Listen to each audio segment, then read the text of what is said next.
কিভাবে তাড়াহুড়োর মধ্যে মাংস রান্না করতে হয় সেটাই আজ আমি করব। এখানে আমি 4 টুকরো আলু কেটে ধুয়ে নিয়েছি।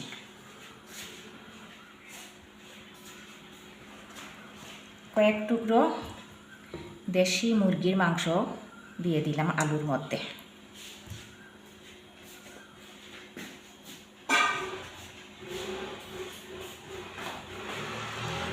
পেঁয়াজ কুচি দিলাম।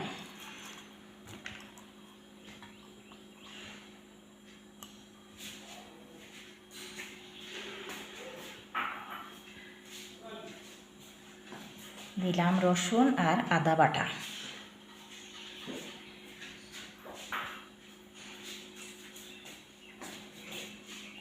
টমেটোর কুচি দিলাম।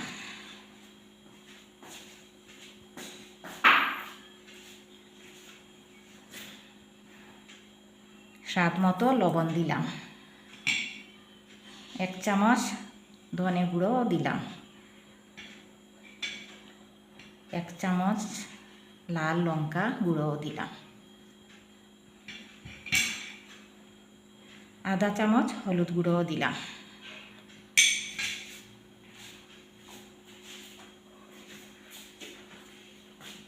এবার সরষে তেল দিয়ে দিচ্ছি।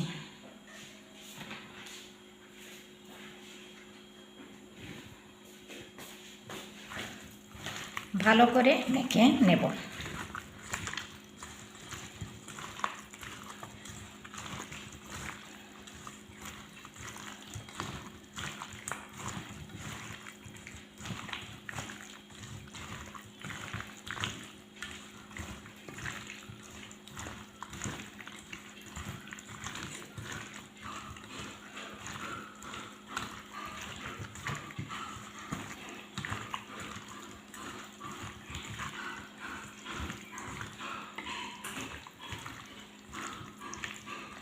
ভালোভাবে মেখে নিয়েছি।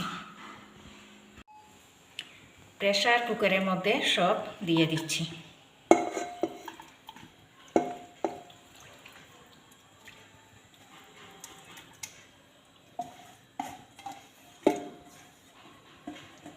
এই যে মশলা লেগে রয়েছে, এখন মশলা ধোয়া জলটাও দিয়ে দেব।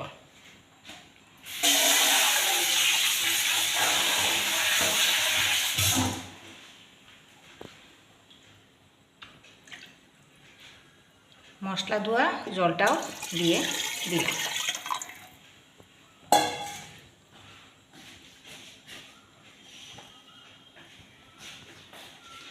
গ্যাসটা জ্বালিয়ে নেব।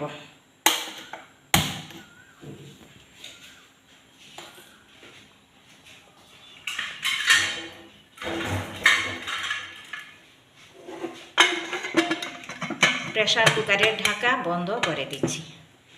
মাত্র একটা সিটি উঠবে। প্রেসার কুকারের ভাপ চলে গেছে, এবার আমি ঢাকা খুলে দিচ্ছি। এই দেখুন কত সুন্দর হয়েছে রং।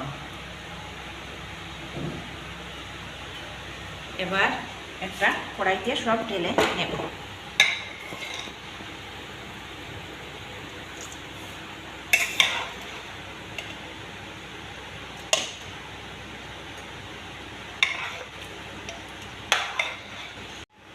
সব আমি একটা কড়াইতে ঢেলে নিয়েছি। ঝোল একটু বেশি হয়ে গেছে, এবার আমি জাল দিয়ে সেটা কমিয়ে নেব ভাবছি। গ্যাসটা জ্বালিয়ে দিই।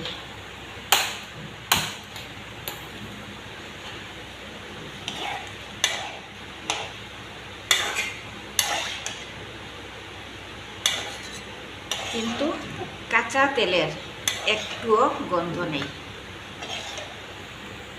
ভিউয়ার্সরা, আপনারাও এভাবে বানিয়ে দেখবেন, আর কেমন লাগলো খেতে কমেন্ট করে জানাবেন।